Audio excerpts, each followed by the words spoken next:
It is Thursday, November 28th, 2024, and this is your edition of Game on Hockey, a presentation of the Game Over Network, where we take a quick rip around the hockey world in 10 minutes or less, getting you up to date on everything you need to know in the sport. My name's Graham Mosimann, so excited to have you with us here today. Now, if you're watching us on YouTube, you may notice I'm not wearing a hockey hat. Not at all. Because tomorrow is, in fact, the league opening day of the National Lacrosse League, and I'm a big lacrosse nerd. So, double celebrating today.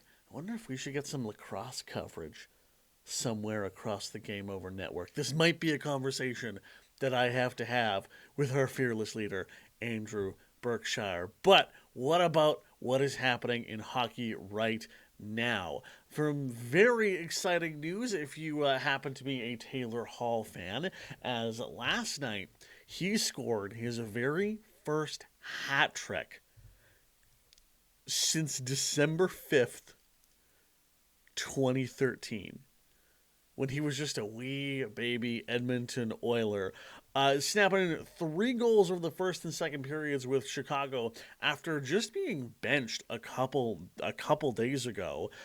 He got assisted by Philip Kurashev, Alec Martinez, Ryan Donato, Craig Smith, and Patrick Maroon. A whole litany of talent for the Chicago Blackhawks as Taylor Hall kind of reasserts himself. I really wonder, and maybe this is just me spitballing as an Edmonton partisan, if the Jeff Skinner experiment continues to not work out, I really wonder if the Oilers go, "Hey, Chicago, would you care for one lightly used Jeff Skinner?" And then Chicago goes, "Well, Edmonton, would you like one lightly used Taylor Hall at half retained?" Because if you do that, you can just swap the players back and forth, and it's easy peasy.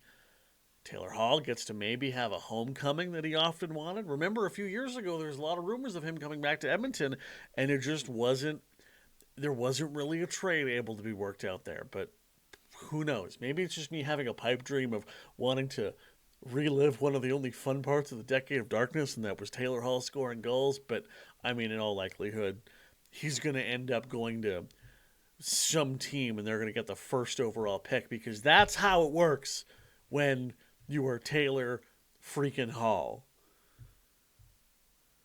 God, that guy's had such a weird career.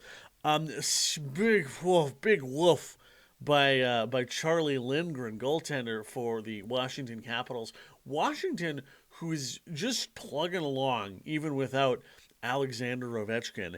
He ripped a backhand, one of those ones you're trying to get behind your own net. He put it directly into his net because Braden Point was the final Lightning player to touch the puck. Braden Point actually got a hat trick off this own goal thanks to Charlie Lindgren. Now, it was all just fine as the Washington Capitals were still able to pull out the win 5-4 over the Tampa Bay Lightning. The Washington Capitals are 15-6-1.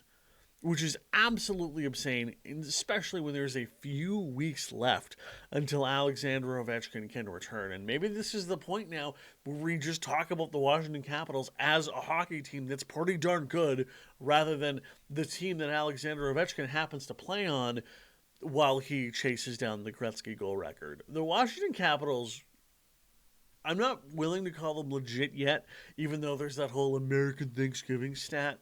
Because, look, they are riding an incredibly high PDO. But, if you squint long enough, you can ride a PDO hot streak for an entire season. Maybe that's what the Washington Capitals are going to do. Who can say? We head back to Chicago now very briefly, though, as Connor Bedard has broken his 12-game goal scoreless streak alongside this Taylor Hall mega game. It has been a weird year for Chicago. They're not awesome, but there is some hope here as they do take down the Dallas Stars 6-2. The biggest news, though, is that aside from Taylor Hall's hat trick, as Connor Bedard has finally scored, there were some people, though, and this is insane, throwing around, that Connor Bedard might be a bust, hasn't scored a whole bunch. Are you stupid? Are you dumb? Are you ill? he is, just because he has one of the best shots in the game right now, he's still a very young player that can go through a cold streak, and that's just what he happened to do. So the fact that there are people throwing around the phrase "bust" around Connor Bedard is truly insane.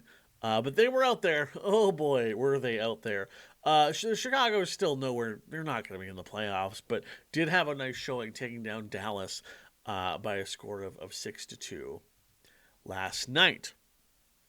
Now, the this is a weird night in the National Hockey League, as you had 15 games all on the go. The only two teams that didn't play last night were Utah and Edmonton, and they're going to play tomorrow, which will be a very fun game. There'll be a game over Edmonton with that one. If you want to go check that out when the game is over, Avery Lewis Madoodle from the Game Over Network and the Hockey News as well will be covering that show.